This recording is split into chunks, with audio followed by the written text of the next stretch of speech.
today is one of those strange occasions where I'm actually not going to be preaching into a series at all.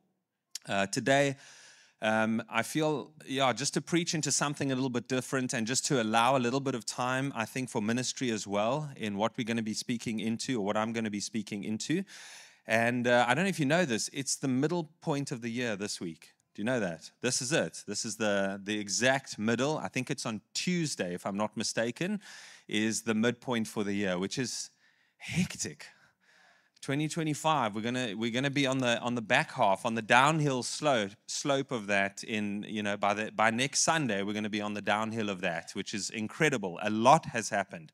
Can you think of two great things that have happened in your own life? Seriously, think about them.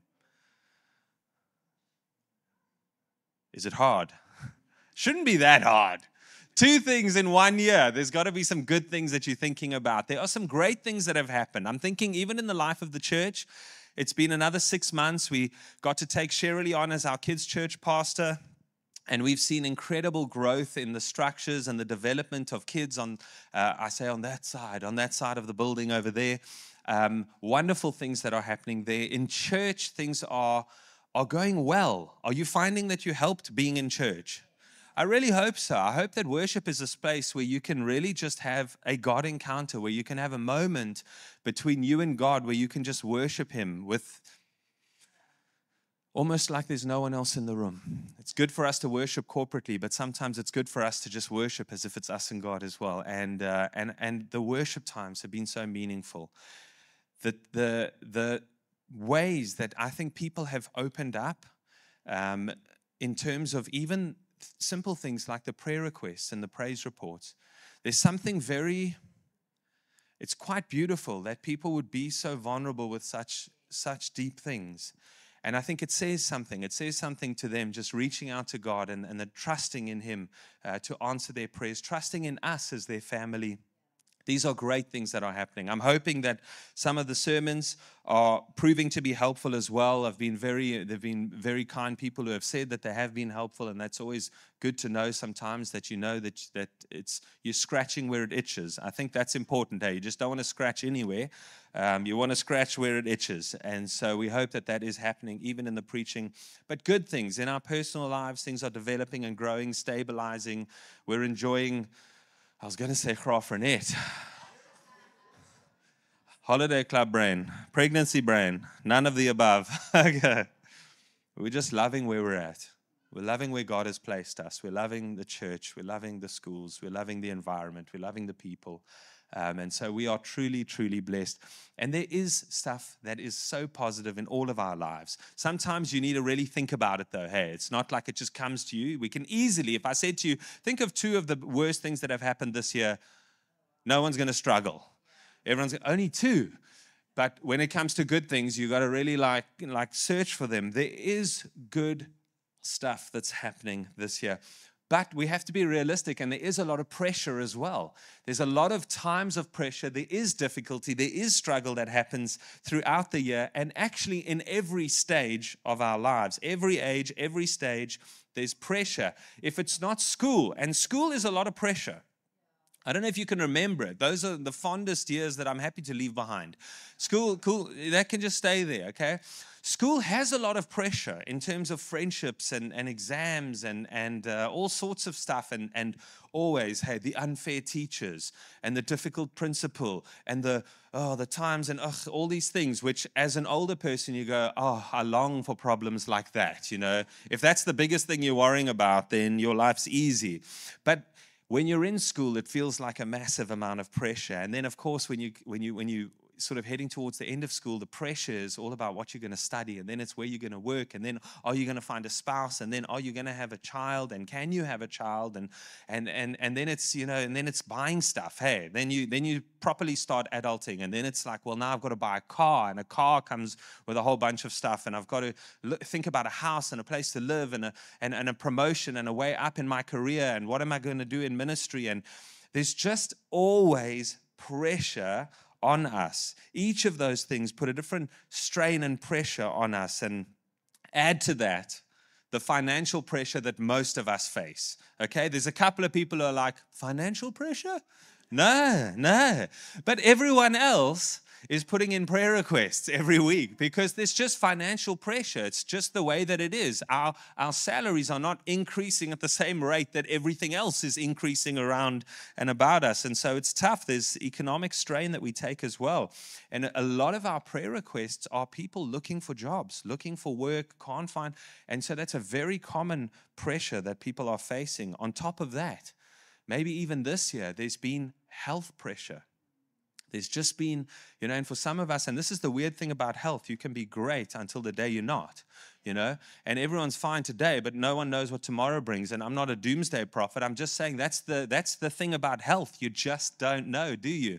And so we're grateful for every day that we do have the health that we have. But some people have been battling with their health, and it just adds another layer of complexity and pressure in terms of relationships and medication and money and all those other dramas that happen. A lot of us have felt the weight of that pressure, and it's actually made 2025 feel like a tough year. Does anyone feel like, oh my gosh, I didn't realize it was so tough? Feeling like it's been a really tough year. The reality is that is what it is, and actually it happens every year. I sometimes think that we are always dreaming of a season with no pressure. Anyone else like that? Always like, as soon as this thing's done, I've just got to get my ducks in a row for this season. And then I'm going to be in that space where, listen, I don't know. I'm 44. I haven't found that season yet. Every time I think, okay, as soon as my kids are out of nappies, man, that's going to be the best. Then they're walking and they're a nightmare because they can get everywhere and they can climb anything and they can pull everything off a table. You're like, as soon as they realize that you can't do that, well, I'm not there yet, okay? Yeah, then they can talk, and then they can talk back. Okay, so it's tough, but it's like, that's the reality. Don't we always think like that? It's fine, I've just got to sickle this little bit, and and then I'll study, and then that'll open a door, and then I'll go overseas, and that'll open a door, and then I'll do this, and I'll find a wife, I'll find a... And we're always looking for that season with no pressure. I'm not sure that it exists. If someone here has found it, speak to me after the service. Give me your secrets, because I don't really think it exists. And actually, I'm not sure it should exist. I'm not sure that it's healthy for us never to have pressure. And so I think sometimes we're searching for something which actually God is saying, oh, no, I actually need someone who's developed. I need someone who's growing, and this is the way that it's going to happen. And so I'm starting to think that it's just a pipe dream, having a life of no pressure. Because even when things are going okay, what's the first thing? They could be better. They could be better. We could upgrade this. We could do that. We could go there. We could spend that. And if our mindset is that struggles and pressure equals bad, well, then we're never going to be happy with our lives. And that's a big problem.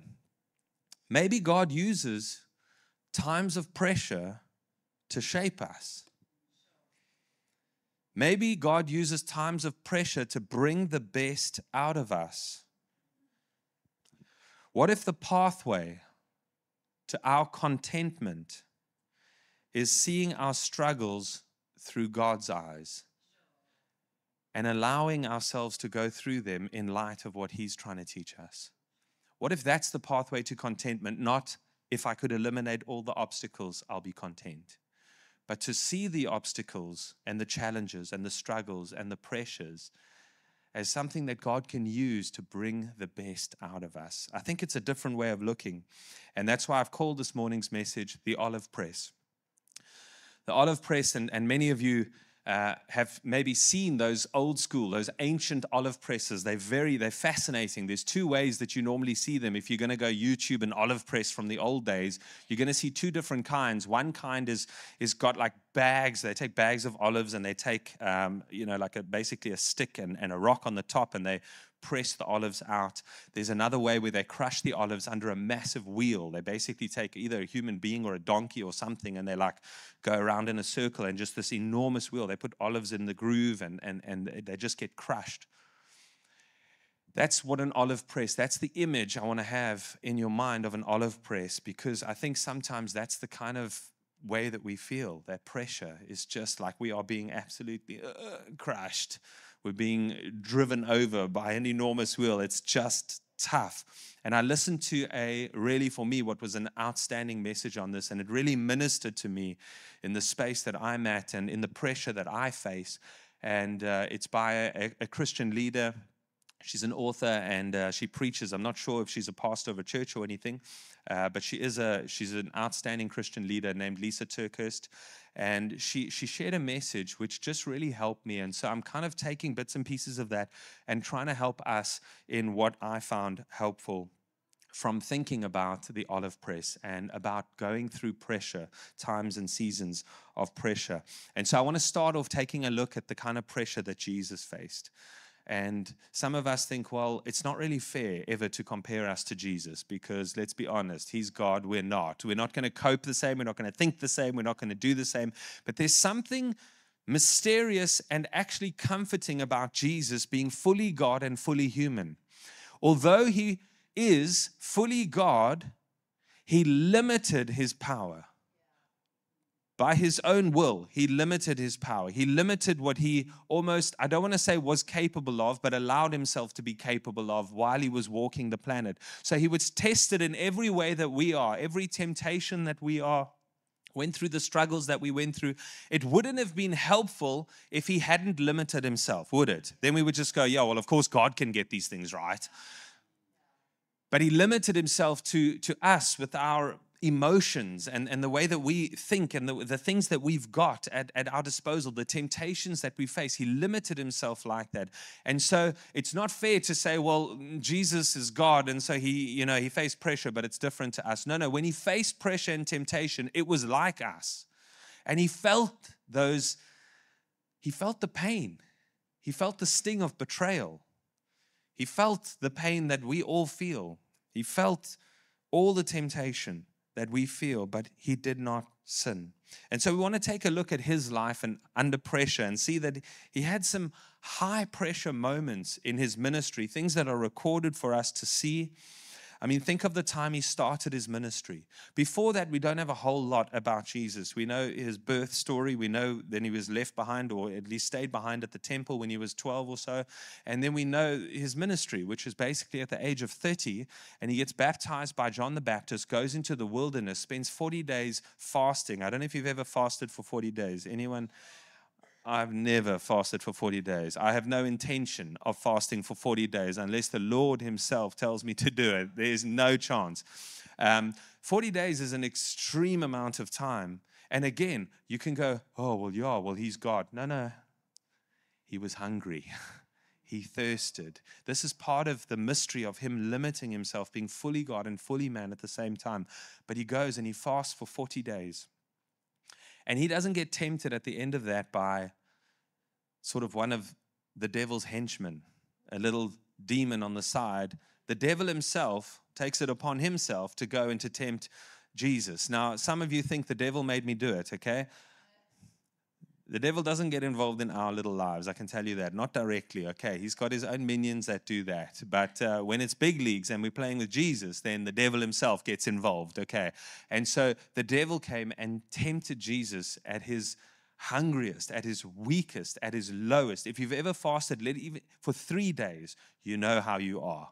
You know how grumpy you are. You know how difficult things are. You know how lethargic you are. Your brain can't even make full sentences after 5 or 6 days, and then it begins to sort of be okay. So 40 days of fasting is severe. There's a lot of pressure that comes at that sort of space. Not only that, think of the time. I mean, one of his closest friends that died. That's a lot of pressure. It's a lot of heartache that comes into a person when someone you know is dying or has died. The pressure that you're under when you're criticized constantly. And that was Jesus' ministry. He was very rarely accepted and welcomed and, hey, we're so happy to hear your message. It was much more often criticism of his message. And you shouldn't be doing this. You shouldn't be saying that. You shouldn't be healing these people. And so constant criticism. Maybe we can relate to that. Think of the many times he wanted to be alone. And he wanted to go to the other side of the lake, or he wanted to go up a mountain, but then he had compassion on the crowds. And he would spend hours and hours healing every last person that was brought to him. What a massive amount of pressure. Imagine walking away and there's still 5 people who weren't healed. Nope, I've got to stay. And then as you do the last one, another group of people are walking around the corner and you just, no, I just want to go and get some rest. The pressure of having to perform always in the eyes of people. A lot of pressure. Jesus understands pressure. That's what I'm trying to say. And he knows the crushing weight that kind of pressure brings. And there was one night when Jesus was under pressure, and it was a night that is unlike any other pressure that Jesus faced. Matthew records it in Matthew chapter 26, and it's right after the Last Supper, and Jesus and his disciples, they go to the Garden of Gethsemane, and it says this. Let me read from the scriptures here. It says, then Jesus went with them, his disciples, to the olive grove called Gethsemane. I don't know if you know this, Gethsemane just means, it actually literally means the oil press. That's what it means. And so it's an olive grove, and if I haven't been to Israel, I'm assuming you guys have, Des and Lola. Yeah, probably many times. Probably scribbled your name on a rock in the Garden of Gethsemane, eh? I hope not. And many of you have gone, and you will see, and they will explain this to you, that that it obviously was and is an olive grove, and that there is or was an olive press there. And so that's what it's called, the oil press. And he said, sit here while I go over there to pray. He took Peter and Zebedee's two sons, James and John, and he became anguished and distressed. You see the humanity of Jesus here, almost like very few other places in the Bible. He became anguished and distressed. What does that even look like? What does that look like? How would someone recording this have seen that? What would it look like to see Jesus anguished and distressed? We know what we look like, hey. We're either fidgety or irritable or angry, or we don't know what to do. We can't sit still. But it was very obvious to the people around him that he was anguished and distressed. He told them, my soul is crushed with grief to the point of death. Wow. Stay here. Keep watch with me. He went on a little farther and bowed with his face to the ground. What that means is that he lay flat. He just lay flat and just was seeking and crying out to God, praying, my Father, if it's possible, let this cup of suffering be taken away from me.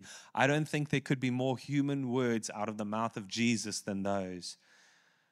Someone who should know the beginning from the end, someone who should know the reason why he's going through what he's going through, someone who does know that he is going to rise from the dead, but still there's an anguish inside of him that is saying, Father, if there's a way, that there's any other way that people can find relationship with you, can we go with that? Can we just do that? Then he says, yet I want your will to be done, not mine. Then he returned to the disciples and found them, just like we would have been, be honest, asleep. He said to Peter, couldn't you watch with me even 1 hour? Keep watch and pray so that you'll not give in to temptation. For the spirit is willing, but the body is weak. Then Jesus left them a second time and prayed, my Father, if this cup cannot be taken away unless I drink it, your will be done. When he returned to them again, he found them sleeping, for they could not keep their eyes open. So he went to pray a third time, saying the same things again. Then he came to the disciples and said, go ahead, sleep, have your rest. But look, the time has come. The Son of Man is betrayed into the hands of sinners. Up, let's be going. Look, my betrayer is here. It makes me emotional because of the humanness of it, really, actually. Just to see Jesus maybe at the lowest point that the scriptures describe him. Even 40 days in the wilderness being tempted directly by the devil didn't even touch this in terms of his lowest points. His betrayal didn't touch this. This is a low point. And it was the beginning of what they call the passion of the Christ. And I never understood that for the longest time until I realized passion was suffering. Because I always thought the passion of the Christ, but he's just getting beaten. But anyway, that's what it means for one or two of you that are like me and don't understand passion as suffering. That's what it is. It's the suffering of the Christ. And this was the start of that. It was this time in the olive grove, in the Garden of Gethsemane. in the oil press that was the start of Jesus' suffering.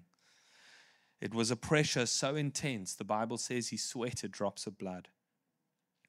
But Jesus knew that his crushing was the only way for sinful people to be saved. There was only one way, and that was it. Out of his crushing would come our salvation. And that's why Isaiah wrote, and this is what Isaiah said hundreds of years before Jesus was in the garden.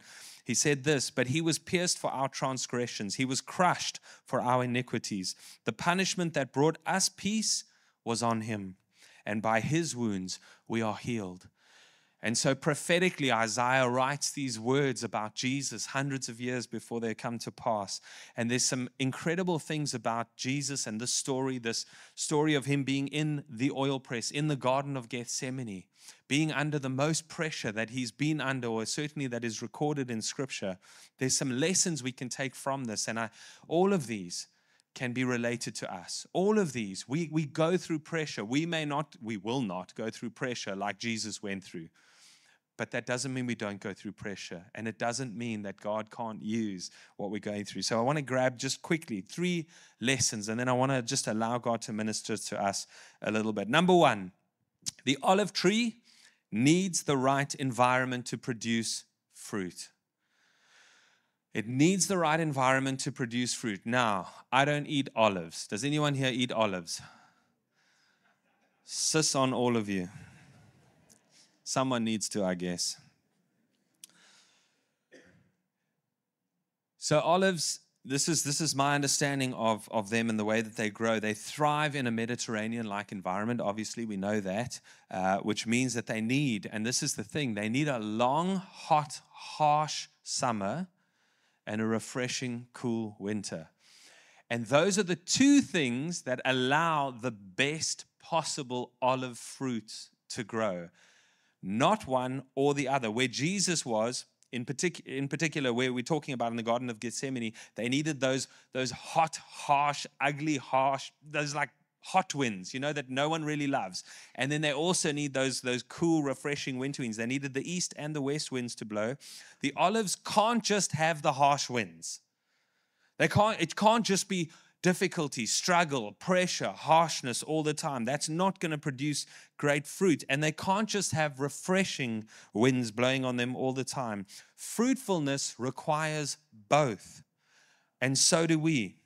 Our fruitfulness requires both hard times and good times. Anyone that you know who has only had the good, cool, refreshing winds in their life, anyone you know that's never had difficulty, maybe they were born into money, got everything that they wanted, never had a day's struggle in their lives, those kind of people are very severely underdeveloped. Always, because they've never had to battle through adversity. So when adversity comes, they crack because they don't know. They haven't been trained in it. They don't know how to deal with it. And likewise, people who have grown up with those harsh, hot winds, where it's always been struggle and difficulty and just pressure and just tough life, they also are severely underdeveloped. Because they only see life as harsh and difficult. There's never positive, there's never good, there's never easy, it's just, and in both ways, either or is not good. To be rounded individuals, to be balanced believers, to become mature, we need both the hot and the cold. We need both the harsh and the refreshing. Our fruitfulness requires both hard times and good times. So, of course, rejoice in the good times. But don't despise the hard times that you go through. Romans 5, verse 3 and 4 says this, even in times of trouble, we have joyful confidence, knowing that our pressure will develop in us patient endurance. And patient endurance will refine our character. And this is a big deal to God. And proven character leads us back to hope. And so that's what he's saying there is obvious. Even in times of trouble, be joyful in confidence because it's developing something in you. And so celebrate when times are good, but don't despise the times that are bad because they're developing something in you that good times never can. Amen? It's good. The second interesting thing, about the olive is that it takes a tough process to become useful. Again, not an olive eater, but I would be tempted, if I didn't know better, if I saw an olive tree, to pick it and to maybe taste it. Apparently, that's a terrible idea. You cannot do that, okay? You will never find freshly picked olives at Spar. You're just not going to find it. You're not going to find a branch with olives and be like, oh, here are the freshest possible olives. No one's going to buy that branch of olives because it's not the way you want to eat an olive. If you just went to a tree and picked it and ate it, you'd instantly regret it. Why? Because it's bitter and hard. That's why. It's bitter and it's hard. Once the tree produces fruit, it's actually not really good for much because there's a lot of process to get its bitterness and its hardness out of it. So in order for the olive to become useful, it's got to go through this whole process of washing and soaking and cracking and salting. That's the process that it has to go through just before it's useful. What a weird thing the Lord did in making olives, don't you think? I think who went through the effort here? Okay, first guy, pick it. No, these are not good to eat. Move on. Find another fruit tree, right? But somehow someone took the energy and the time to actually go through this process of doing all these things, washing and soaking and cracking and salting. And sometimes you got to do that process over and over again, washing and salting and cracking and I don't know the other one.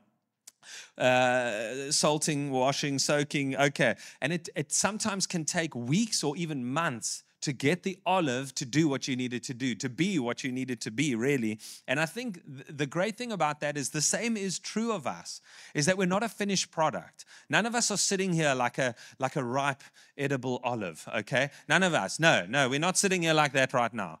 We're sitting here and we're in need of washing and soaking and salting and cracking. We are in need of those things. There's a process that we're all going through. And often things we go through, they don't feel great at the time we're going through them. But they're a part of the process to work out that hardness and that bitterness, that pride in our lives. And sometimes we've got to go through that process a few times to really work that out of us. It's not comfortable, it's not pleasant, but in the long run, it is good for us.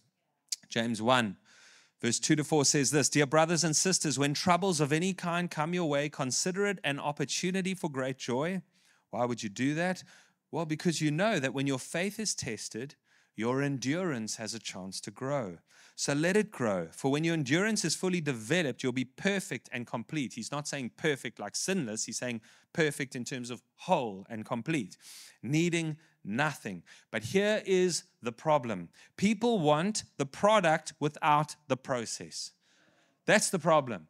We want the olive. We just don't want to soak it, wash it, crack it, and salt it. We just want the olive. You know, that would have been me on the tree. But the Bible teaches us that the process is what produces the product. You don't get the product without the process. And so don't despise the process, because if you can go through it well, your life will bear fruit. Your trust in God through tough times will be a witness to those around you. We need to be able to go through tough processes well as believers. And so I'm not preaching a gospel of life is rosy and easy. I'm preaching a gospel of things are tough in the real world. There is pressure, there is struggle, but we can go through it one of two ways. And actually, you can go through it in a way. When you crush olives, there's two products there. One is oil, and one is the pulp that's left over. And that's really true of our lives. When we're pressed and when we're under pressure, we can produce something that's valuable and helpful, or we can have all the stuff that's bitter and hard and ugly. We're going to be one of those two things. And until we start producing oil, we're doomed to repeat this process over and over again. God can use the pressure to produce something good in us. That's what I'm trying to say. And that kind of leads to the third thing that I want to mention, is because the fruit is actually not the most valuable part of the olive. And many of you know this because you've been cooking or you've watched Jamie Oliver, and that guy is not sparing with his olive oil. And so the fruit actually is just like that. That doesn't make nearly the revenue that the oil makes, does it? It's nice, but it's not as valuable and as useful as oil. The most valuable part isn't the fruit, but that oil is produced when the olive is crushed beyond all recognition to produce pure olive oil. And the olive oil, here's my third point. The olive oil is only produced through that crushing or pressing. There is not another way to get olive oil. It only happens through crushing, through pressing. And I find it so interesting that in Jesus' time, they always used to press olives 3 times. I don't know if you know this. It's just, I guess, arb trivia. But they would always take those baskets that I mentioned, and it would be, a good idea just so you could watch a little 2-minute clip on this sometime later. But they would take these baskets full of olives, and they would put these, like I said, they would just stack them on top of each other, put a rock there, put a stick there, and basically just, like a lever, just push down, and then this would squash that. And they would do it 3 times, and the first pressing produces the best oil, the finest quality oil. In fact, it was such good olive oil, you weren't really allowed to use it in your home. It was too good for you. It was for the temple. It was for anointing. It was for the lights in the temple of God, because that oil makes the light shine the brightest. It's the best oil that there is, okay? That's the first pressing. Then you get the second pressing, and obviously they just add more weight, put more pressure, and then you get this kind of commercial grade oil that comes out. That's the stuff that Jamie Oliver's going to go boss with in his pan, and he's just going to cook with that stuff. That's the stuff that we all cook. It's just commercial stuff, okay? But then, if there's a little left, put some extra rocks there, a little bit of extra pressure, and there's like a third pressing that happens, and that produces the sort of, if you had lights in your streets, that's where you'd put that oil. If you had a candle in your home, you'd use it. You wouldn't use it for cooking, or certainly wouldn't use it for the temple. And so you've got these 3 pressings, and it's interesting. A lot of scholars take these 3 moments that we spoke about, that I read about of Jesus in the garden, as those, almost like those 3 pressings, how he went by himself and he prayed. And he said, I'm crushed beyond, to the point of death. And he prayed to God, if this could be taken away, but not my will, your will be done. And they see that almost as the first pressing. And then he went back to his disciples, and then he went and he did it a second time and a third time, almost like 3 pressings. Remember, he's in the oil press. And so it makes sense. And the imagery, I think, is just so beautiful, really, of that, and how he was crushed for our iniquity. And even in those moments, I just think it's really, really special. But don't miss this. The hard pressing of the olives produces oil. And then that oil is incredibly valuable and useful. And we know what it's like to feel hard pressed, all of us. We know what it's like to feel under pressure, and sometimes we feel like it's too much to bear. But let God reassure you from his word this morning. 2 Corinthians 4 verse 7 to 9 says this: we have this treasure. What's this treasure? Well, he mentions the treasure just before the sentence. It's our hope in Jesus. It says we have this treasure, our hope in Jesus, in jars of clay, to show that this all-surpassing power is from God and not us. We are hard-pressed on every side, but not crushed, perplexed, but not in despair, persecuted, but not abandoned, struck down, but not destroyed. In other words, there will be a pressing, there will be a pressure, there will be a struggle, but it's not gonna defeat you, it's not gonna destroy you. God will look after you. Be encouraged that hard pressing that you feel will not take you down. It will produce in you a valuable and useful oil. And the question might be, well, how does it do that? And I want to just end off with this, coming back to Jesus' time of crushing. He was in the place called the olive press, or the oil press, and he was under immense pressure, to the point that he said in verse 38, my soul is crushed with grief to the point of death. We know he felt absolutely crushed. So what did he do? And this is kind of where I'm driving this whole message, really. He prayed. Under the most pressure that he's been under, he prayed. And he prayed 10 words that I really, sincerely, and honestly believe can help us in our deepest, darkest times of pressing. In our deepest times of pressure, under the most difficult strain, he prayed these words, and they come out of verse 39. It says he went on a little further, bowed with his face to the ground, praying, my Father, if it's possible, let this cup of suffering be taken away from me. That's not the part of the prayer that I'm saying we need to go into. It's the next part. It's these 10 words. Yet I want your will to be done, not mine. Do what you need to do. Produce what you need to produce. Whatever needs to happen that I could be useful to you, as hard as it is for me, let that happen. I think those are powerful words. And they're words to me of surrender, where we finally get to the end of ourselves trying to solve all the problems and trying to figure out our way out of the mess that sometimes we created for ourselves, to say, God, if there is something you can do in me through this, do it. Whatever you want. There's something powerful about that prayer of surrender. It's the best possible response we can have in our times of hard pressing. Can I ask you to stand? So, there's a couple of images that are used in the Bible when it comes to pressing. One is olives like this, like I've mentioned. The other is grapes. Because, of course, grapes, as you know, when they're crushed, can produce wine if they're fermented and all of that kind of stuff. But there's something just about both of those images that I find extremely helpful. And that is that under pressure, in the right hands, God can produce something really powerful. He can make something great out of what we consider to be a mess, out of something we consider to be out of control, out of hand, too difficult, too stressful. We can be hard pressed, but we won't be broken. And so maybe this is just for a couple of people that are going through some really tough times right now. And it could be in any of the ways that I've mentioned, or complete other ways. I think of these prayer requests.